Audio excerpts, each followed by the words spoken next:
ASEAN chair Malaysia has called on Cambodia and Thailand to de-escalate tensions following their recent diplomatic flare-up.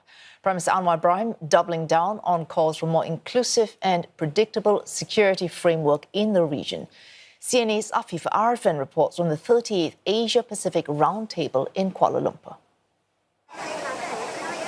At a time when regional flashpoints are multiplying, Malaysian Prime Minister Anwar Ibrahim says Southeast Asia must not be boxed into competing security blocs and should instead chart its own course, anchored in cooperation and restraint. Speaking at a regional forum in Kuala Lumpur, Mr. Anwar, who is ASEAN chair, was responding to the growing friction between Cambodia and Thailand, which triggered nationalist backlash and a wave of trade bans.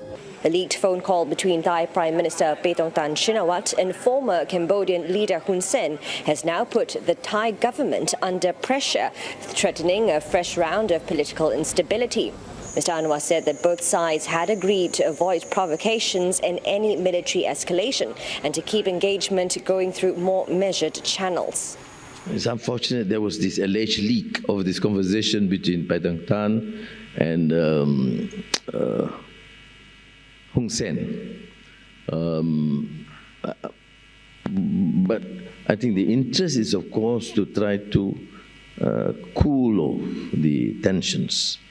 In my discussions with Prime Minister Hun Manet and Prime Minister of Thailand, both have agreed that they would at least continue with this sort of engagement. Turning to the crisis in Myanmar, Mr. Anwar warned that inaction is no longer an option and the conflict continues to spill across borders and threatens regional stability.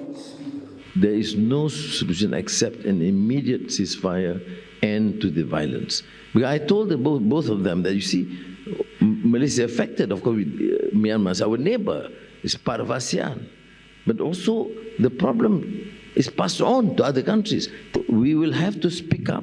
We'll have to take action, and would be, to me, shameful if ASEAN doesn't take this baton as part of a responsibility. Now, Malaysia has consistently called for greater resolve from ASEAN members as the region grapples with challenges that are increasingly difficult to overlook. Afifah, CNA, Kuala Lumpur.